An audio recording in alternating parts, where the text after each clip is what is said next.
Hey everyone, today we're diving into something absolutely essential. Whether you're buying a car, negotiating a job offer, or even haggling over who's paying for lunch, it's the art of making a good deal. And let's be real, making a deal isn't just about getting what you want. It's about making sure you don't get trapped, outsmarted, or fooled. So, how do you become the master of any negotiation and walk away with the deal you deserve? By the end of this video, you'll know how to anchor the conversation, spot manipulation tactics, verify everything before you sign, and perhaps most importantly, when to walk away. So let's get into it. First things first. When it comes to negotiating, one of the biggest mistakes people make is letting the other person set the tone. The key to taking control? Anchoring. You've probably experienced it without even realizing it. When someone throws out the first number in a deal, that number sticks in your brain like glue. It becomes the reference point, and suddenly, everything that comes after feels relative to that number. This is called anchoring. Let's say you're negotiating the price of a car. If the seller starts by throwing out a high number, you immediately feel like anything lower is a better deal. But here's the trick. If you anchor first with a realistic but aggressive number, you set the narrative. And now, they're the ones reacting to your terms. The goal here is to give yourself wiggle room, so always go a bit higher than what you actually want. That way, when they counter, you still land where you want to be. But here's where it gets interesting. Anchoring is just the first step. Once that's out there, the next step is trust but verify. Now, this phrase is legendary. It's often attributed to Ronald Reagan during negotiations with the Soviet Union, and it's as relevant today as ever. Here's why. People often take what they hear in negotiations at face value. But that's where the traps lie. Think about it. Let's say someone offers you an amazing deal. It sounds too good to be true, right? So instead of just trusting it blindly, you verify. Ask for documentation, proof of claims, or even a second opinion if necessary. If a seller says, "This is the lowest price on the market," don't just nod. Check the market yourself. Ask, "What makes this the best price?" Get the details in writing, because when things go wrong, and they often do, it's the fine print that will save you. Now, a good deal isn't just about what's being offered. It's about how the other party plays the game. One of the biggest traps in negotiations is when someone tries to outsmart you by using psychological tactics, rushing you, throwing in last-minute conditions, or appealing to your emotions.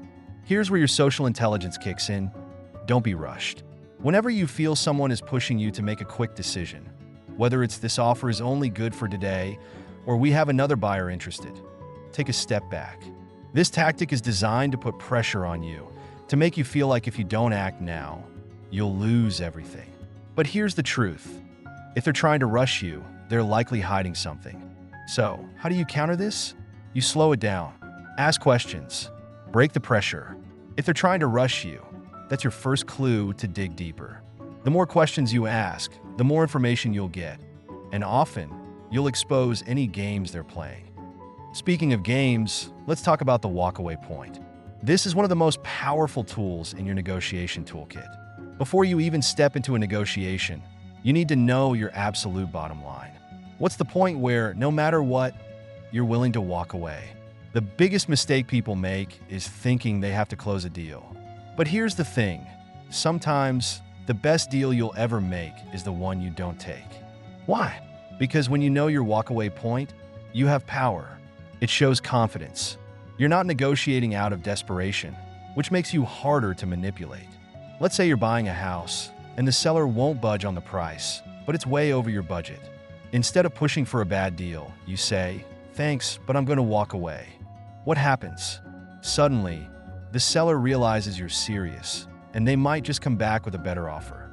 Here's a secret. The moment you threaten to walk away, the whole game changes. You shift the power back to yourself.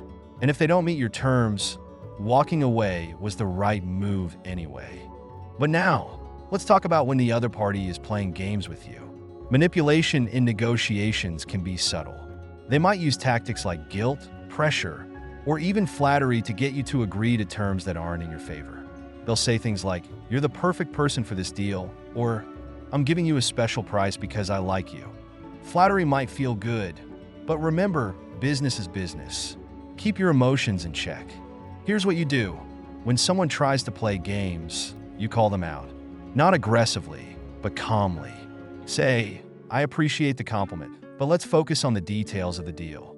This shows that you're aware of their tactics and you're not falling for them. It also brings the conversation back to facts, where you hold the most power. To wrap this up, let's break it down. In every negotiation, you want to anchor the conversation so you control the narrative. Trust what's being offered, but always verify before you agree. Watch for games. If someone's trying to rush or pressure you, slow it down. Know when to walk away, and never be afraid to do it if the deal doesn't meet your needs. And finally, keep an eye out for manipulation tactics and bring the conversation back to the facts. Mastering these skills is like having a superpower in negotiations. You won't just walk away with a good deal. You'll walk away knowing that you were in control the entire time. If you found these tips helpful, hit that like button, subscribe, and share this video with someone who could use a little more power in their next negotiation.